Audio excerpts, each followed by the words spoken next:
بسم اللہ الرحمن الرحیم۔ السلام علیکم ورحمۃ اللہ وبرکاتہ۔ تمام معزز دوستوں کو ایک دفعہ پھر انفارمیشن پوائنٹ کے پلیٹ فارم پر خوش آمدید کہتے ہیں۔ سامعین و ناظرین، آج کی ہماری اس ویڈیو کے اندر ہم جانیں گے کہ دانت کے اندر درد ہو تو کون سا روحانی علاج کرنا ہے، کون سا وظیفہ پڑھ کر دم کرنا ہے۔ تو سامعین و ناظرین، آئیے چلتے ہیں اپنے آج کے وظیفے کی طرف۔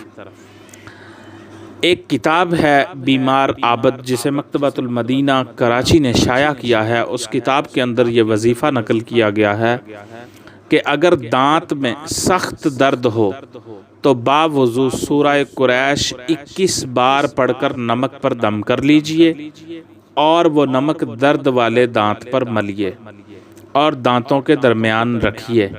دن میں 2-3 بار یہ عمل کرنے سے انشاءاللہ عز و جل فائدہ ہو جائے گا۔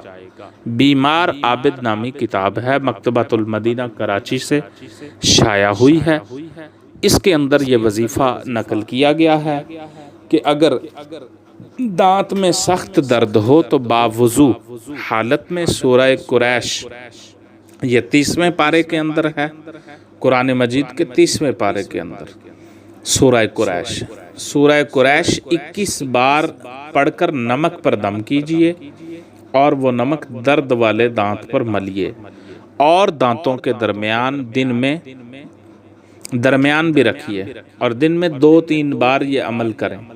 انشاءاللہ اس سے فائدہ ہوگا اور دانت کے درد میں افاقہ ہوگا، اور یہ ایک اکثیر عمل ہے، بزرگوں کا آزمودہ اور مجرب عمل ہے۔ سامعین و ناظرین، اگر آپ کو ہماری ویڈیوز پسند آئیں تو براہ مہربانی ان ویڈیوز کو لائک کیجئے، شیئر کیجئے اور ہمارے چینل کو سبسکرائب ضرور کیجئے اور ساتھ موجود بیل کے آئیکن کو دبا دیجئے تاکہ ہماری آنے والی ہر نئی ویڈیو کی اطلاع آپ کو بذریعہ نوٹیفیکیشن موصول ہو سکے۔